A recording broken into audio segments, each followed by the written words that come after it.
हाँ जी class 10th वालों, क्या हाल चाल। फाइनली हिंदी का पेपर हो चुका है और जैसे मैंने तुमसे बोला था वैसे ही एग्जाम में क्वेश्चन आए हैं और वही क्वेश्चन आया है जो मैंने कल शाम को कराया था और आज मॉर्निंग में दिखाया था। सेम टू सेम वस्तुनिष्ठ क्वेश्चन तक वही आया है जो मैं पढ़ाया था। बाकी तुमने क्लास को बहुत अच्छे से देखा है तो लिटरली तबाही तो मचा ही दिए होगे। आइए सबसे पहले एक नजर पेपर की तरफ रखते हैं, फिर हम देखेंगे कि इसका सही आंसर क्या होगा। देख लो, इस प्रकार से पेपर आया था आपके प्री बोर्ड एग्जाम का एंड ये रहे कुछ और पेजेस। इसके बाद ये आपका, ठीक है, इस तरफ से क्वेश्चन था एंड ये रहा एंड इसके बाद ये अंतिम क्वेश्चन। अरे भैया टीसी के ऊपर बोला था, देखो आ गया। बोर्ड परीक्षा बोला था, देखो दोनों आ गया। और मिला लो ना, तुम्हारे सामने तो बूस्टर डोज रखा है।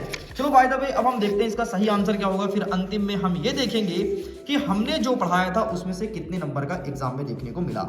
देख ले यहाँ पर स्पष्ट रूप से लिखा है प्री बोर्ड एग्जाम कक्षा 10वीं हिंदी विषय का है, 75 नंबर का पेपर था, है ना।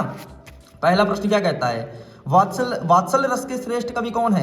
अरे भाई सूरदास जी हैं। याद करो मैंने तुम्हें बताया था कि धूल भरे अति श्यामज तैसी बनी सुर सुंदर चोटी, कागा के हाथ बड़े सजनी हरि हाथ से ले गए माखन रोटी। तो तुलसीदास जो सूरदास हैं वही तो भगवान श्री कृष्ण के बारे में लिखते थे कि माता और बच्चे के प्रेम का वर्णन करते थे। इसका सही आंसर सूरदास हो जाएगा। आगे बढ़ते हैं, आधुनिक काल का आरंभ कब माना गया है। तो 1900 संवत से आधुनिक काल प्रारंभ हुआ है और नाम से स्पष्ट है आधुनिक मतलब आज का समय। हमारा भारत देश कब आजाद हुआ है, 1947 में आजाद हुआ है ना, तो 1900 इसका आंसर ना हो जाएगा क्या यार। थोड़ी अप्रोच लगाते तुम आसानी से आंसर कर लेते, बस थोड़ी तुम्हें दिमाग लगाना था। ठीक, आगे बढ़ते हैं। अब देखना ये कितना सड़गोल सा क्वेश्चन आया है। लय तुक यति गति मात्रा एवं चरण से युक्त रचना क्या कहलाती है। अरे छंद कहते हैं भैया, जिसमें लय हो, गति हो, तुक हो, छंद कहलाता है। रस किसे कहते हैं, किसी काव्य को पढ़ने देखने से जो हमें आनंद की अनुभूति होती है उसे रस कहते हैं, ये भी बताया था। आगे देखते हैं, देखना लखनवी अंदाज में व्यंग किया गया है किस पर, धनी वर्ग में, नेता पर, या फिर पतनशील नवाबों पर, या फिर व्यापारी पर। अरे वो ट्रेन में यात्रा कर रहा था, कौन था, नवाब था ना, तो इसका नवाबों पर हो जाएगा। सड़क सा क्वेश्चन है। लखनऊ के नवाब पर व्यंग किया गया है। अर्थ के आधार पर वाक्य कितने प्रकार के होते हैं। अर्थ के आधार पर वाक्य 8 प्रकार के होते हैं और कल जो मेरी क्लास चल रही थी शाम को 6 बजे से स्टार्ट हुई थी उसमें मैंने 8 के 8 प्रकार को बताया था। मैंने तुमसे ये भी बोला था, याद करो, कि निगेटिव में चेंज करने के लिए आ सकता है, जिसे कहते हैं निषेधात्मक वाक्य। जैसे मैं बोलता हूँ राम बाजार जाता है तो तुम बताओगे राम बाजार नहीं जाता है। याद है सब, बस बस। अब देख लिया, सुबह ये क्वेश्चन कराया था ना, भारत में स्विट्जरलैंड किसे कहते हैं। अरे कांटाओं को कहते हैं। जाकर के देख लो सुबह का सीरीज जो मैं मॉर्निंग में चल रहा था, 8 बजे स्टार्ट हुआ था, उस सीरीज से देख लेना, भयंकर क्वेश्चन आया है। आगे देखना आप क्वेश्चन क्या कहता है, डैश डैश कैसे गाऊं मधुर चांदनी रातों की। तो इसमें क्या होगा, उज्जवल गाथा है प्रेम का गीत, है ना। तो इसका आंसर तुम हमें बताओ कमेंट सेक्शन में, कमेंट करो फटाफट क्या होगा सही आंसर। और यही वाला सेम टू सेम क्वेश्चन आज मॉर्निंग में जो क्लास चल रही थी एक स्टूडेंट कमेंट करके पूछा था, मैंने वहीं पर उसका आंसर किया था और देखो वही क्वेश्चन छप गया है। वीर रस का स्थायी भाव क्या होता है। कितने बार चिल्लाया हूं, सारे रस और सबका स्थायी भाव याद कर लो और वीर आएगा ही आएगा। देख लो, वीर का होता है उत्साह। श्रृंगार कृति हास का हास, कर्ण का शोक, क्रोध क्रोध, वीर का उत्साह है, विभत्स का जुगुप्सा, सब बताया था ना। Good good good. अब देख अलंकार से प्रश्न आ गया। सड़ियल समय ही 2 अलंकार बोला था, मानवीकरण अनुयुक्ति, दोनों आगे। क्या कहता है, अलंकार में जहां अप्रस्तुत कथन को प्रस्तुत का बोध कराया जाए, मतलब तुम्हारा दोस्त वहां पर नहीं है लेकिन बता रहा है कि दोस्त है, यही तो कहलाता है यही तो कहलाता है अनुयोक्ति अलंकार। फिर मानवीकरण क्या होता है, मानवीकरण का मतलब होता है किसी भी चीज का मनुष्य से तुलना करना। जैसे मैंने बोला कि चांदनी जो है मुस्कुरा रही है, तो चांदनी रात हो गई, ठीक है, चांदनी रात मुस्कुरा रही है, तो ये तुम्हारा मानवीकरण हो जाएगा, मतलब किसी भी चीज का मनुष्य से तुलना करना। बहुत सारे एग्जांपल्स हैं, चारुचंद्र की चंचल किरणी, ये भी लिख सकते हैं। ठीक, चलो आगे बढ़ते हैं। बाल गोविंद भगत गीत में डैश डैश का भाव व्यक्त हुआ था, तो बाल गोविंद भगत में प्रभु का मिलन हुआ था, वियोग हुआ था, तो उसमें प्रभु का मिलन हुआ था, वियोग नहीं था, है ना। वो गाना गाते थे, वो कहते थे हमारे बच्चे की डेथ हो गई है लेकिन आत्मा परमात्मा से जा मिली है। टॉपर सीरीज में बहुत अच्छे से पढ़ाया था, कोई दिक्कत नहीं, बहुत अच्छे से पेपर आया भाई। पंचवटी में कौन सा समास है, 5 बटों का समूह, द्विगु समास। सुबह का सीरीज याद है, बोला था ना कि जब भी संख्या बाची आ जाए द्विगु लगा देना। और देख ले, पंचवटी 5 बटों का समूह या 5 वृक्षों का समूह, द्विगु समास हो जाएगा। आगे देखना, एक कुटिया में डैश डैश घूमता दिखाई दिया, तो एक धर्मचक्र त्रिशूल, एक कुटिया में क्या घूमता दिखाई दिया था, तो एक धर्मचक्र घूमता दिखाई दिया था। याद करो, ये तुम्हारे जम्मू कश्मीर वाले पार्ट से है, वो जो घूमने गया था, अरे यही वाला पार्ट यार, स्विट्जरलैंड, कटाओ यांगथुंग, वहां पर रास्ते में उसे धर्मचक्र दिखाई दे रहा था, तो धर्मचक्र के बारे में उसके गाइड ने उसे बताया था। चलो भाई आगे बढ़ते हैं, प्रश्न क्रमांक 3, सत्य लिखो। 100% करेक्ट आंसर दे रहा हूं, मिला लेना फटाफट विथ एक्सप्लेनेशन के साथ। देखो नेक्स्ट क्या कह रहा है, फसल हजारों खेत की मिट्टी का गुणधर्म है, बिल्कुल सही बात है। फसल हजार नहीं नहीं नहीं नहीं, असत्य हो जाएगा, क्योंकि हजार खेत कह रहा है, हजार खेत का नहीं है। फसल मिट्टी का गुणधर्म है, साथ में पानी का है, हवा का है, इनका गुणधर्म बताया है फसल वाले चैप्टर में। कभी नागार्जुन, याद है? अरे कहाँ याद है, सब भूल गए तुम। आवश्यकताओं से अधिक बढ़ चढ़ करके बातें करना क्या रूपक अलंकार कहलाती है? नहीं, आवश्यकता से अधिक बोलना अतिशयोक्ति अलंकार है यार। याद करो, मैंने एग्जांपल दिया था, हनुमान के पूंछ में लगन न पाई आग, लंका सारी जर गए, गए निशाचर भाग, बस यही तो लिखना था। बाल गोविंद भगीरथ कबीर को साहब मानते थे, बिल्कुल सही बात है जी, ये भी गलत हो जाएगा। शीला अग्रवाल मनु भंडारी की माँ थी, है माँ थोड़ी ना थी, शिक्षिका थी, हिंदी की टीचर थी, हिंदी पढ़ाती थी शीला अग्रवाल। और कभी कभी एग्जाम में क्वेश्चन भी आता है कि मनु भंडारी के हिंदी शिक्षिका का नाम बताओ, तो शीला अग्रवाल लगाना। मम्मी नहीं थी, कुछ लोग मम्मी ठोक दिए होगे क्या रे, किसी की माँ किसी के साथ जोड़ दोगे क्या? मुहावरे लोकोक्तियां क्या एक ही है? नहीं है, मुहावरे लोकोक्तियां अलग अलग है भाई। मुहावरे क्या है? जिसके अंतिम में ना आता है, जैसे 9 2 11 होना, ठीक है। और तुम्हें और एग्जांपल दे देता हूं, जैसे नाको चना चबाना, अंतिम में ना आए, वो मुहावरे लोकोक्तियां। लोकों में प्रचलित उक्तियां, जैसे नाच न जाने आंगन टेढ़ा, ये लोकोक्तियां हैं। आगे बढ़ते, मैं क्यों लिखता हूं, आगे रचना की, बिल्कुल आज सुबह सुबह तो पढ़ाया हूं, तो सारे क्वेश्चन जो मॉर्निंग में कराए वस्तुनिष्ठ में, तो भाई साहब वही आए हैं। चलो आगे बढ़ते हैं। नेक्स्ट कह रहा है कि सही जोड़ी का मिलान करो, स्तंभ आ स्तंभ व, आओ फटाफट मिलाते हैं। धूल धूसर तुम्हारे ये गात, ठीक है, छोड़ दे भाई, छोड़ दे, ठीक, छोड़ दे भी, जो अपने से बनता है पहले वो करेंगे, ठीक। मानवीय क्रियाओं का आरोप, भाई ये भी नहीं बनता अपने से। आग का आविष्कार किसने किया है? अब देखो, अब हमें ऑप्शन चेक करना है, क्या मानवीय कला अलंकार होगा?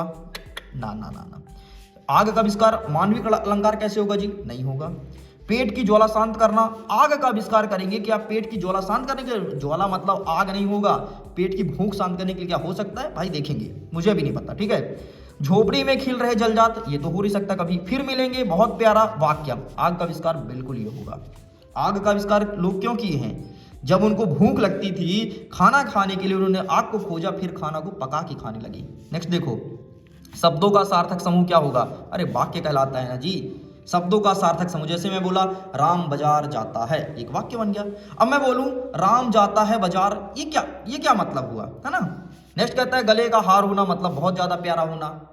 गले का हार होना, जैसे तुम्हारे स्कूल में भी कुछ लोग होंगे तुम्हारे गले के प्यार, हाँ तो बस वैसे है। और क्या कहता है, फेरी भेटुला, फेरी भेटुला का मतलब होता है फिर मिलेंगे। अब 2 बचा है, 2 को फटाफट ऊपर नीचे मैच कर दो, खटैक खटैक खत्म।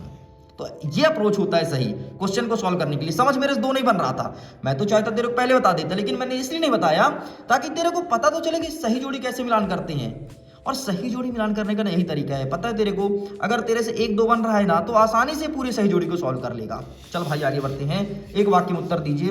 दंत्रित मुस्कान किसमें जान डाल देती है?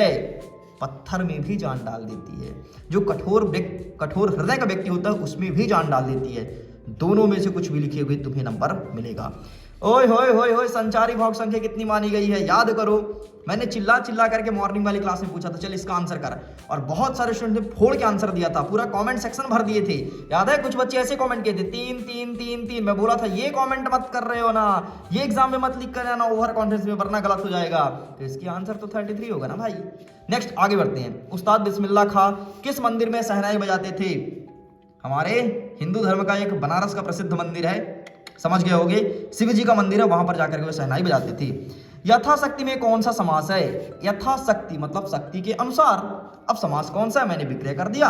आंसर लिखो कमेंट सेक्शन में, जिसका आंसर सही होगा उसको मैं दूंगा अपना हार्ट। नेक्स्ट, विपदा के समय भोलानाथ किसकी शरण में जाता था? ये कैसा क्वेश्चन है? विपदा के समय भोलानाथ किसकी शरण में जाता था? क्वेश्चन में गड़बड़ी है भाई, क्योंकि भोलानाथ तो एक छोटा बच्चा था और हाँ, राइट, अंतिम में याद करो, सांप के बिल में, चूहे के बिल में जब उसने पानी डाला था, बिल्कुल सही क्वेश्चन है। ठीक है, विपदा के समय भोलानाथ अपने माँ के साथ जाता था, और ये है थोड़ी लेवल क्वेश्चन भाई, टफ लेवल क्वेश्चन है, क्योंकि ये चैप्टर के बीच से पूछा है। अब जिसने पूरा चैप्टर पढ़ा होगा उसी ने इसका आंसर किया होगा, है ना। पापा साथ जरूर रहते थे, पापा मत लिखना, पापा साथ वो रहते थे, लेकिन जब उन्होंने चूहे के बिल में पानी डाला, जब वहां से सांप निकला था, तो याद करो, आज मैं सुबह ही बताया था, वो गए माँ के आंचल में छुप गए और ऐसे बोल रहे थे, सा सा सा सा सा, याद है ना। बस तो माँ के पास जाते थे। लेवल का क्वेश्चन है भाई, लेवल का, है ना, लेवल क्वेश्चन है वाकई, और इसी को कहते हैं टफ लेवल। नेक्स्ट देखो, साना साना हाथ जोड़ पाठ के आधार पर पहाड़ी कुत्ते कब भौंकते हैं? चांदनी रात में। बस सरल सा क्वेश्चन था, है ना। तो एक क्वेश्चन मुझे लगा जो लेवल का है, बाकी एकदम घटिया प्रश्न पूछ रहा है। टॉपर सीरीज में सब पढ़ाया हूं बहुत अच्छे से। चलो अब हम देख लेते हैं कौन कौन से क्वेश्चन हमारे बताए हुए हमारे 4 सेट के पेपर से कल की क्लास से देखने को मिला है। अब उसको मिलाएंगे। अरे पहला प्रश्न क्या बोला था तुमसे जी, कल की क्लास का मेरा पहला वीडियो का पहला प्रश्न था, और यही बोला था प्रश्न नंबर 6 में जाके देख लेना, रीतिकाल को श्रृंगार काल क्यों कहा जाता है। अरे भैया लो टपक गया, बोला था ना। अब प्रगतिवाद तो नहीं पढ़ना था, बाकी topper series sorry booster dose में ये भी लिखा था। अरे एक ही तो करना था मैथवा से। देख तुलसीदास जी, ले भैया देख जयशंकर प्रसाद, रचना आंसू, क्योंकि इनकी 3 पत्नियां खत्म हुई थी, मम्मी पापा भाई, याद है ना। तो आंसू और झरना। चल यार, लक्ष्मण की वीर, अरे सड़ा क्वेश्चन है ये, क्वेश्चन क्या नहीं बताया हूं, जाकर के देख लेना वीडियोस में। ठीक है, बच्चों की मुस्कान, अरे आज के ही वीडियो में बताया हूं कि बच्चे की मुस्कान और बड़ी मुस्कान में क्या अंतर होती है, जाके देखो ना। बूस्टर डोज तबाही आज फिक्स था। कवि के अनुसार फसल क्या है, क्या यार, नदी का पानी, सब बताए भाई कल की क्लास में। रस की परिभाषा, सड़ा सा क्वेश्चन, कब, होए अतिशयोक्ति अलंकार, चौपाई दोहा दोनों बताए। चौपाई में कितना 16 मात्राएं होती है, दोहा में 1 और 13 मात्राएं होती है पहले और तीसरे चरण में। सुबह क्लास देख लो, शाम की क्लास देख लो, कोई क्लास देख लो, सब में चिल्लाया हूं, सब में अपना गला फाड़ा हूं। कहानी और उपन्यास में अंतर, जीवनी आत्मकथा दोनों आ गए हैं भाई। मन्नो भंडारी, होए राम रक्षमणपुरी, ये भी आ गया। ढुमराव क्यों प्रसिद्ध है, हाँ ढुमराव क्यों प्रसिद्ध है। आज ही एक बच्चा कमेंट किया था, मुझे बहुत अच्छे से याद है, ये कमेंट आया था बूस्टर डोज वाली वीडियो में। कमेंट में आता है कि सर ढुमराव क्या है ना। तो उसका आंसर वहां पर तो मैं नहीं किया था, लेकिन इस क्वेश्चन को देखा जरूर था। वास्तव अर्थ में संस्कृत व्यक्ति क्या है, कल का शाम का वीडियो देख लो, बताया था संस्कृत व्यक्ति वो है जो कोई चीज को खोजता है। मैंने एग्जाम्पल दिया था तुम्हारे मोबाइल फोन का, याद है। कहाँ याद रखोगे तुम, जिसको याद था वो तो आज तबाही मचा दिया, जिसको नहीं याद था वो जाकर के मेरे वीडियो से सारे क्वेश्चन मिला लो, बस मैं यही बोलूंगा। नेक्स्ट देखो, भगत की पुत्रवधि उन्हें अकेले क्यों नहीं छोड़ा जाती थी। आज सुबह की क्लास में मैं बताया था तुमको। अब तुम बूस्टर डोज नहीं देखी होगी, और जो देखा है वो तो तबाही मचा दिया है। याद करो, मैं बोला था ना कि आजकल ऐसी बहू कहाँ मिलती हैं यार, बहू कहाँ किसी को खाना देती हैं, बहू केवल अपने मायके वालों को ध्यान रखती है, बताया था ना। और देख लो वही क्वेश्चन आया है। चलो भाई आगे बढ़ते हैं। हाँ, मुहावरे का अर्थ मैंने बताया था कि आएगा एग्जाम में, और वो देखने को मिला है। हाँ, बच्चे अपने माता पिता के प्रति कैसे प्रेम व्यक्त करते हैं। चल हटा यार, आगे बढ़ते हैं। हाँ, गंतों को मेहनत का बादशाह शहर क्यों कहते हैं। उधव है ना, उधव तुम हो बहुत बड़े अति बड़ भागी। सुबह के बूस्टर डोज का वीडियो देखो जाकर के, प्रश्न नंबर 4 में मैंने चिल्लाया था भाई उधव वाला पढ़ लेना, उसमें लिखा है पद वाला देख लेना, वहां से क्वेश्चन छप गया। चल भाई आगे बढ़ते हैं। ये तो संदर्भ प्रसंग है, इसको मैंने मेंशन भी नहीं किया था, और मुझे ये लग भी नहीं रहा था कहाँ से आएगा, इसलिए मैंने इसे नहीं बताया था। आगे बढ़ते हैं। दीपावली पर माँ बेटे का संवाद। अब दीपावली मनाएंगे तो माँ और बेटे कैसे बातचीत करेंगे, ये क्वेश्चन दिया है। ठीक है, तो ये आया है आपके एग्जाम में। और कैसे, प्रश्न नंबर 20 हो गया यार, ये देखते हैं 21। वीरों का बसंत, अब ये तो सड़ियल है यार, ये तो ढूंढना है, ढूंढ लोगे। आओ भैया आते हैं 22 नंबर में। जा करके बूस्टर डोज खोलो, ये वाला क्वेश्चन मिला लो, ये क्वेश्चन मिला लो, दोनों आया है। और जा करके जीवन में खेल का महत्व और विद्यार्थी जीवन, बूस्टर डोज उठा के मिला लो, पूरा का पूरा पेपर आया है। मतलब आज अगर मैं बात करूं 100% पूरा वही क्वेश्चन आया है जो आपको 2 लेक्चर में पढ़ाया गया था, A to Z आया है। अगर तुमने उस लेक्चर को देखा होगा तो तबाही मचा दिया होगा, और फुल सोल्यूशन तुम्हारे सामने पटक दिया हूं।